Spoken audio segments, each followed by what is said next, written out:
প্রিয় মৎস্য খামারি ভাই বন্ধুগণ, আসসালামু আলাইকুম। তো আশা করি সকলেই ভালো এবং কি সুস্থ আছেন। তো বরাবরের মতো আপনাদের মাঝে আবার একটি নতুন ভিডিও নিয়ে চলে আসলাম। তো আপনার ভিডিও স্ক্রিনে যে মাছগুলো লক্ষ্য করতে পারছেন, এগুলো লগিয়ে কাতল মাছের পোনা। যে কাতল মাছ কিনা বছরে 6 থেকে 7 কেজি ওজন হয়ে থাকে। আর এই মাছ চাষে সফলতা আসবে, এটা 100% গ্যারান্টি। কারণ এই মাছ চাষ করে অনেক চাষি ভাইরাই আমাদেরকে বলেছেন এই মাছ চাষে খুব অল্প টাকা খরচ করতে হয় এবং কি দ্বিগুণ লাভবান হওয়া যায়। তো আপনারা যারা এই কাতল মাছ চাষ করতে চান, অবশ্যই আজকে কাতল মাছ চাষ পদ্ধতি নিয়ে কথা বলবো। তো অবশ্যই ভিডিওটা ফুল দেখবেন, কেটে কেটে দেখবেন না। তো এই কাতল মাছগুলো আপনারা কিভাবে চাষ করবেন? এই কাতল মাছ কিন্তু হয়েছে পুকুরের উপরস্থলের মাছ। এই মাছের কিন্তু খুব বেশি একটা খাবার লাগে না। আর আমরা জানি কাতল মাছের মুখ খুব বড় হয় এবং কি এই মাছ উপরে বেশে পানি খায়।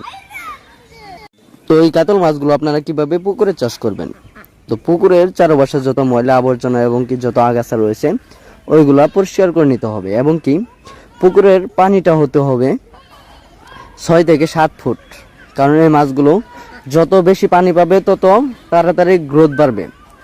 তো তারপর আপনাদের যে কাজটা করতে হবে সেটা হলো গিয়ে, পুকুরে যদি কাদামাটি বেশি হয়ে থাকে তাহলে ওর ফলে কাদামাটি কিছুটা কমিয়ে নিতে হবে। কারণ কাদামাটিতে গ্যাস হয়ে দেখা যায় যে কোনো কার্প জাতীয় মাছগুলো কিন্তু মারা যায়। তাই পুকুরের কাদামাটি কমিয়ে নিতে হবে।